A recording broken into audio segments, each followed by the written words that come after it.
কলকাতার জনপ্রিয় অভিনেতা দেব তিনি আবার ভারতের সংসদ সদস্য। আর ঢাকায় শুরু হওয়া ইন্টার পার্লামেন্টারি ইউনিয়নের সমাবেশে দেব এলেন প্রথমবারের মতো শুটিংয়ের কাজ ছাড়া। 1 এপ্রিল থেকে ঢাকার জাতীয় সংসদ ভবন প্রাঙ্গণে শুরু হয়েছে। ভারতের সংসদ সদস্য হিসেবে শুক্রবার ঢাকা সফরে এসেছেন দেব। শুক্রবার দুপুরে ঢাকায় এসেছেন জনপ্রিয় এই অভিনেতা। দেবের এবারের আগমনটা একটু ভিন্ন কারণ হলেও খারাপ লাগছে না তার, বরঞ্চ অন্যরকম একটা আমেজ কাজ করছে।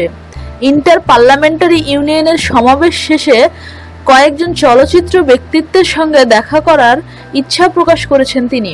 এছাড়া অভিনয়ের বিষয়ে চলচ্চিত্র প্রযোজনা প্রতিষ্ঠান জাজ মাল্টিমিডিয়ার কর্মকর্তা এবং চলচ্চিত্র নির্মাতার সঙ্গে আলোচনার সম্ভাবনা আছে। দেব বলেন, এভাবে ঢাকায় ফের চলে আসবো ভাবতে পারিনি। এই শহর, এই দেশ সবকিছুই আমার প্রিয়। এর আগে যখন এসেছিলাম তখনই বাংলাদেশের প্রতি আলাদা এক ধরনের ভালো লাগা তৈরি হয়েছিল। সেই ভালোবাসাটা টের পেলাম। নিত্য নতুন এসব খবর জানতে আমাদের সঙ্গেই থাকুন এবং সাবস্ক্রাইব করুন।